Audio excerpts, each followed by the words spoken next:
Wizard immigration ने मेरे पे जो पैसे मेरे खाई थे, मैंने उसका भी एक वीडियो में आपको ज़िक्र किया था। तो इस तरह से जी आपको पता होना चाहिए कि आपने क्या करना है।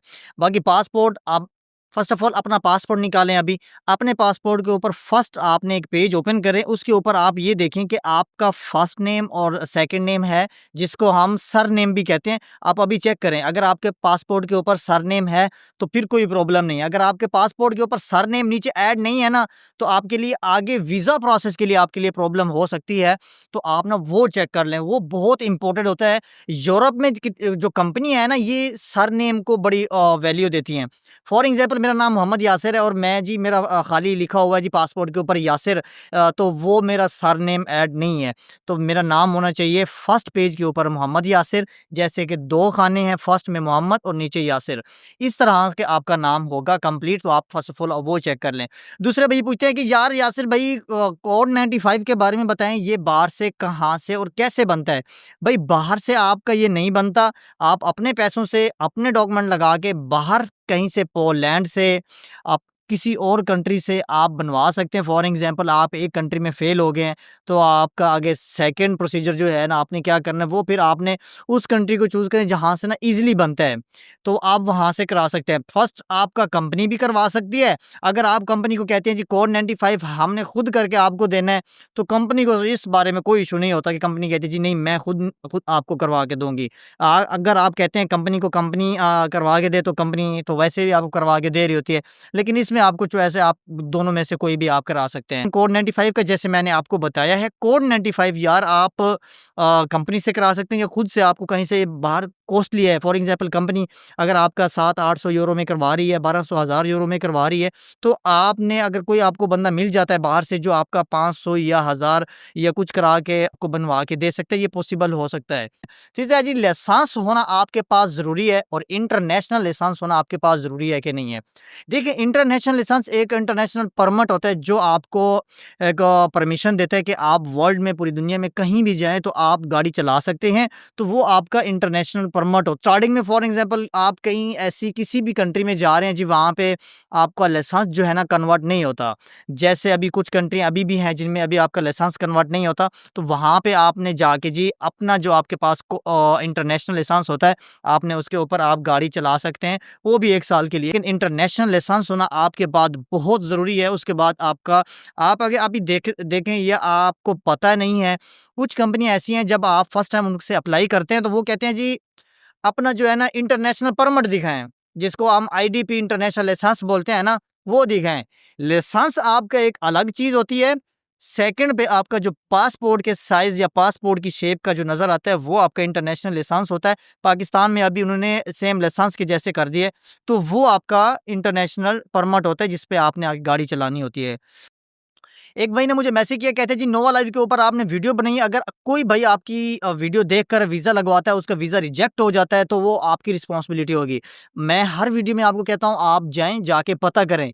आजकल लोग कहते हैं जी रास्ता दिखाना भी बहुत मुश्किल है। अब जैसे मैं लोगों को रास्ता दिखा रहा हूँ, मैं ना किसी की पॉकेट में हाथ डाल के उनके पैसे उनके दे रहा हूँ, ना ही मैंने किसी की कोई मतलब कि किसी तरह की कोई उसकी वो सपोर्ट कर रहा हूँ। लेकिन मैं इतना तो जो कर सकता हूँ जितना मुझे पता है, आपने मेरी और भी बहुत सी वीडियो देखी होंगी। मेरी कोशिश होती है कि ऑलमोस्ट मैंने बहुत वीडियो बना दी हैं नोवा के ऊपर। मैं कहता हूँ यार अभी मैं ना आपको कुछ और इन्फॉर्मेशन दूँ। लेकिन कुछ इस तरह से एक अगेन से कोई ऐसा कोई सवाल मेरे सामने आ जाता है जिसके ऊपर मुझे उनकी बात करनी पड़ जाती है। सो आप जाएँ, जाके अपना चेक करें, आपको अच्छा लगता है तो आप उनके साथ प्रोसेस ज़रूर करें। ये उन लोगों के लिए है जिनके पास ऑलमोस्ट पैसे जो डुबा के बैठे हैं। अब कौन-कौन भाई डुबा के बैठे हैं, उनको पता है जी बहुत सी कंपनियाँ ऐसी हैं, कंट्रियाँ भी ऐसी हैं जो आपका वीज़ा प्रोसेस होते रह जाता है। ऑनलाइन वाले जो मेरे भाई हैं ना, ऑनलाइन होता क्या है मैं आपको बताऊँ। अब बहुत से लोग हैं जो ऑनलाइन अप्लाई कर के थक गए हैं। मैं खुद ऑनलाइन अप्लाई करता था लेकिन 100 में से 1 रिप्लाई, कभी वो भी नहीं आता। तो वो जो होता है ना ऑनलाइन वाला जो हमारा इंटरेस्ट होता था वो हमारा खत्म हो जाता। सेकंड बचा थी कॉन्ट्रैक्टर ढूँढें। अब कॉन्ट्रैक्टर की ज़रूरत आपको कहीं न कहीं आगे जाके पड़ सकती है। आप फॉर एग्ज़ाम्पल मैं एक कॉन्ट्रैक्टर हूँ या मैं एक कंपनी हूँ, मैं आपको हायर कर रही हूँ यूरोप से और आपको कहती हूँ जी मुझे ये डॉक्यूमेंट चाहिए। आप आपको पता नहीं है, मेरे एक दोस्त ने इस तरह से एक बहुत बड़ी गलती की थी।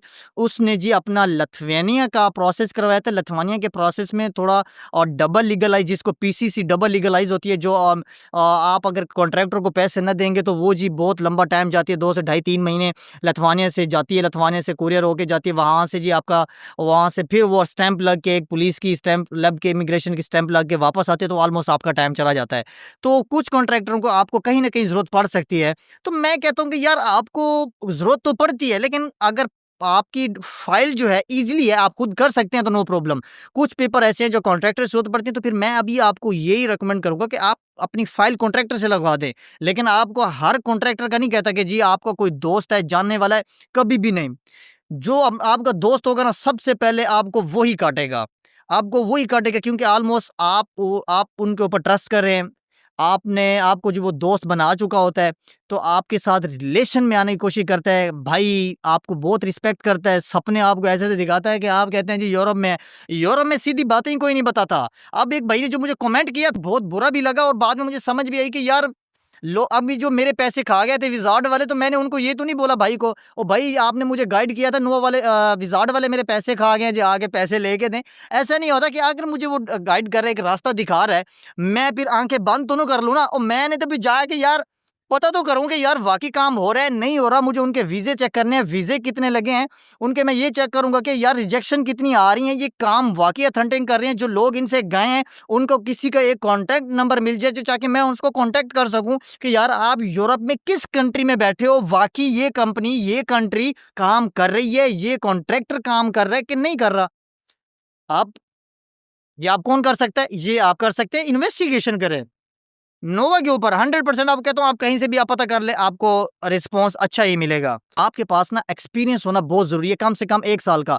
अगर आप मोटरसाइकिल का लाइसेंस ले रहे हैं, अगर आपके पास मोटरसाइकिल का लाइसेंस है, बहुत बड़ी ये एक चीज़ है, आपको वो बताता चलूँ। फॉर एग्ज़ाम्पल, आपके पास जब सबसे मोटरसाइकिल का, कार का या बस का लाइसेंस है, आप ट्रक का लाइसेंस ऐड करना चाहते हैं और आप ये भी कहते हैं कि यासिर भाई एक्सपीरियंस नहीं है, तो एक्सपीरियंस के लिए मैं क्या करूँ? मतलब कि मेरे पास एक्सपीरियंस नहीं है, तो एक्सपीरियंस के लिए मैं क्या करूँ? एक्सपीरियंस के लिए आप एक काम करें, आपके पास जो पहला लाइसेंस है ना, जिसके ऊपर आपकी इश्यू डेट आपकी लाइसेंस की ऐड है, वो आपकी लाइसेंस की इश्यू डेट जो है ना, वो आपकी मतलब कि चलेगी।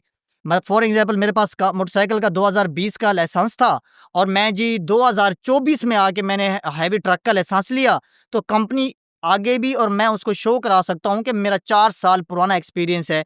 क्योंकि एक लाइसेंस के ऊपर यहाँ पे आपकी पहले नंबर पे, यहाँ से बताता हूँ, पहले नंबर के ऊपर आपकी क्या है, आपका मोटरसाइकिल का लाइसेंस है। आपने ट्रक का लिया, वो लिया, आपकी इसमें कोई डेट नहीं। जो डेट आपकी फर्स्ट इश्यू डेट ये डल गई, आपकी यही डेट रहेगी, नीचे कैटेगरी ऐड होंगी, ट्रक, बस, कार।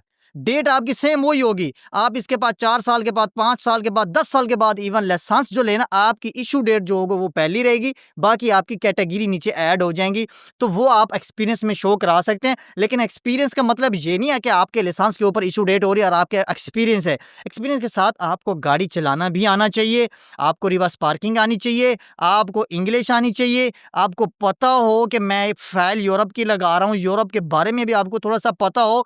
बिल्कुल दीवाने बन के ना एक चीज़ के पीछे ना टूट पड़ें। अब टिकटॉक भरी पड़ी है, जब भी जाता हूँ, कोई कहता है जी पेपर लगवाने हैं, कोई कहता है जी अभी आए नहीं है, यार मैं अपनी फैमिली कैसे बुला सकता हूँ? कुछ लोग कहते हैं जी काम कैसे करवाएँ, कहाँ से करवाएँ? आपको पता है, आपको हर चीज़ मेरी और बहुत सी वीडियो नीचे पड़ी हैं, आपको इन्फॉर्मेशन मिल जाएँगी। हाँ, वीडियो अच्छी नहीं है, बातें मैंने थोड़ी आगे-पीछे की हैं, लेकिन इन्फॉर्मेशन आपको मिल जाएगी। मैं बात करता हूँ सीधी, आप अभी अपने दोस्त को जो यूरोप में बैठा है उससे इन्फॉर्मेशन लेने के लिए कॉल करें, आपको वो चीज़ें कुछ बताएगा नहीं। क्यों नहीं बताएगा कि आप यूरोप ही ना आ जाएँ? और है ही ऐसे, यार क्यों आप किसी को इन्फॉर्मेशन देंगे? कि पैसे ले लो, काम करवा लो, पाकिस्तान में, इंडिया में कोई शॉप लेनी है, कोई चीज़ लेनी है, वो मैं लेके दे सकता हूँ।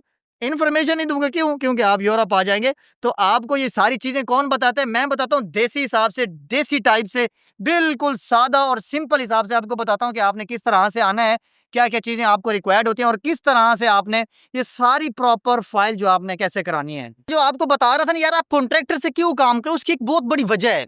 अपने जो पाकिस्तानी एशियन जो है ना, इन्होंने जी कंपनियाँ क्या करती थी, जब आप इनको मेल डालते थे, अब भी कुछ लोगों के काम हो रहे हैं, लेकिन मैं इतने नहीं हो रहे जैसे कि पहले हो रहे थे। आपने नोट किया होगा जो लोग पहले गए हैं, जो अब के लोग जिनको रिस्पॉन्स नहीं आ रहा यूरोप की कंपनी से, वो क्यों नहीं आ रहा? वो इसलिए नहीं आ रहा क्योंकि हम जब ऑनलाइन सीवी डालते हैं, वो आपसे पूछते हैं इंटरनेशनल परमिट है, नहीं है, तो आपको पता नहीं है। इसलिए आपने international permit, international licence, IDP, Saudi Arab, Qatar, Oman, Bahrain, कहीं से भी है, आपका काम हो सकता है, वो भी दुबई नोवा लाइफ के साथ।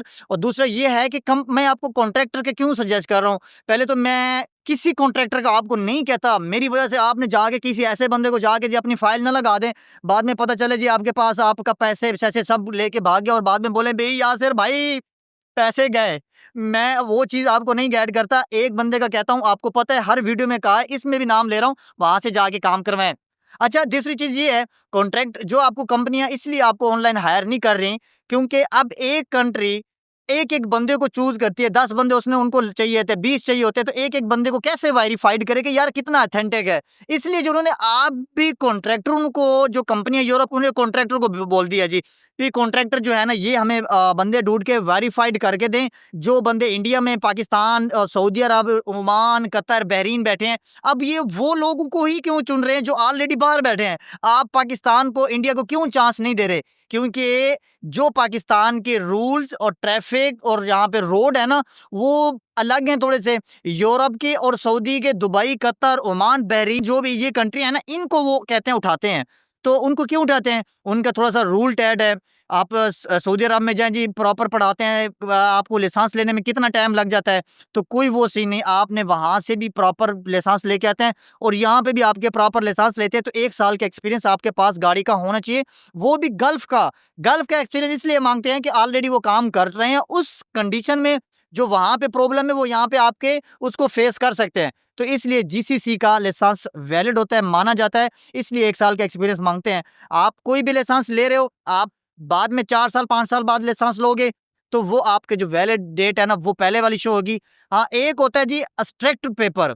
एक्सट्रैक्ट पेपर, आई थिंक नाम उसका इस तरह से है। आप वो जो पेपर होता है जी, दुबई से या आप किसी भी कंट्री से हैं, वो आप एक पेपर निकलवा सकते हैं, उसके ऊपर आपको बाद में बताएगा। आपकी फाइल भी लग जाएगी, एलिजिबल हो जाएँगे। बाद में बताएगा जी, आपने मोटरसाइकिल का लाइसेंस कब लिया, ट्रक का कब लिया, कार का कब लिया, बस का कब लिया, उसमें आपकी सारी कैटेगरी आपकी होंगी। अच्छा, उसके बाद ये आपका अगर सारा प्रोसेस कंप्लीट है, आपका एवरीथिंग सब कुछ क्लियर है, सरनेम भी आपका पासपोर्ट के ऊपर दोनों है, मोहम्मद है, यासिर है। मोहम्मद, यासिर दोनों है, खाली यासिर नहीं है या मोहम्मद नहीं है। 2 नाम होने चाहिए, वो भी 1 और 2 दोनों लाइनों में, फर्स्ट और सेकंड। उसके बाद जी आपके पास जो लाइसेंस है, वो किसी भी डेट का है, लेकिन उसके बाद आप, मगर मेरे पास 4 साल पहले मोटरसाइकिल का लाइसेंस है, तो आज मैंने ट्रक का लाइसेंस लिया है, तो क्या मैं कंपनी को ये बता सकता हूँ कि मेरा 4 साल का एक्सपीरियंस है? जी हाँ, वो बता सकते हैं, क्योंकि आपका लाइसेंस पुराना है, आप जीसीसी में काम कर रहे हैं। लेकिन इंडिया, पाकिस्तान वालों के लिए ये नहीं है, ये जीसीसी वालों के लिए, जो Saudi, Qatar, Oman, Bahrain motorcycle वाले ड्राइवर हैं, उनके लिए है। अब वेयर हाउस की बात करते हैं जी, वेयर हाउस का काम कितना है? अब ये मेरे पीछे जितने हैं जिस कंपनी में मैं काम करता हूँ, सब के सब वेयर हाउस हैं। मैं इसकी एक प्रॉपर वीडियो बनाऊँगा, आपके दिखाऊँगा ये जो वेयर हाउस के काम है, कितना काम है, इसमें आपकी ज़रूरत है भी सही इनको कि नहीं है? अंदर किस तरह से लोग काम करते हैं, उनके पास, उनको उर्दू लैंग्वेज चाहिए, वो चीज़ें जो है ना, मैं वो आपको प्रॉपर गाइड करूँगा, बताऊँगा कि वाक़ई उनको आपकी ज़रूरत है, या आपको मैं गाइड करता हूँ कि आप कोई और प्रोफ़ेशन अपने ऊपर देख लें, या कोई और चीज़ आप काम सीख लें, जैसे हैवी ट्रक का लाइसेंस ले लें या किसी भी कैटेगरी का लाइसेंस ले लें, ट्रांसपोर्ट में आ जाएँ। फाइल अपनी रेडी रखें। आने वाले दिनों में जी, अगर आपके पास कोई प्रॉब्लम आपकी फेस ना करनी पड़ जाए, ये ना हो कि आपका इंटरव्यू भी हो जाए, सारा कुछ हो जाए, या कोई कंपनी यूरोप से आके इंटरव्यू लेने लग रही है, तो आप पता क्या करें, जाए जी फाइल भी लगा दें, सारा कुछ करा दें। जब पासपोर्ट देखें जी आपका सरनेम नहीं है, फिर 1 महीना आप उसके पीछे भागेंगे, आगे तक यहाँ का वीज़ा जो है ना, निकल गया होगा आपके हाथ से। पेपर रेडी रखें, पासपोर्ट रखें, लाइसेंस का कोई इश्यू नहीं है। आप अप्लाई कर सकते हैं, ऑनलाइन कर सकते हैं, लेकिन ऑनलाइन आजकल कंपनियाँ नहीं उठा रही। उसकी वजह यही है कि वो आपको वेरीफाइड नहीं कर पा रही। कॉन्ट्रैक्टर को इसलिए इन्होंने हायर किया हुआ है, ताकि वो जो कॉन्ट्रैक्टर है आपको पहले से वेरीफाइड कर ले। आप इंटरेस्टेड हैं, नहीं है, आपको चेक कर ले कि आपके पास कितना एक्सपीरियंस है, आपका क्रिमिनल रिकॉर्ड पाकिस्तान का, इंडिया का, बांग्लादेश, कहीं का भी है, आपका कोई क्रिमिनल रिकॉर्ड तो नहीं है, वो चेक कर लेंगे। आपकी सारी चीज़ें कॉन्ट्रैक्टर चेक करने के बाद फिर आपकी आगे फ़ाइल बनाता है, फिर वो आपको प्रोसेस बताता है कि आगे का प्रोसेस कहाँ से, कब और कैसे शुरू होता है। तो आई होप कि ये चीज़ें आपको समझ आ गई होंगी। इंशाल्लाह मैं कोशिश कर रहा हूँ कि मुझे कोई अच्छे से कमेंट करें, जिसमें आपको कोई बात पूछनी हो, तो मैं कोशिश करता हूँ कि आपको प्रॉपर्ली एक वीडियो के हिसाब की आपको दूँ। बाकी आप यूरोप में जो आपका भाई बैठा है, उससे आप इन्फॉर्मेशन ले लें, और ये इन्फॉर्मेशन मैं आपको ऐसे देता हूँ, जैसे मैं अपने किसी भाई को गाइड कर रहा हूँ। तो आप मेरे भाई हैं, कमेंट किया करें, वीडियो पूरी वॉच किया करें। वीडियो मेरी अच्छी लगती है तो वीडियो को सब्सक्राइब कर दें। इसी तरह की इन्फॉर्मेशन आपको मैं हमेशा देता रहूँगा। Thank you so much.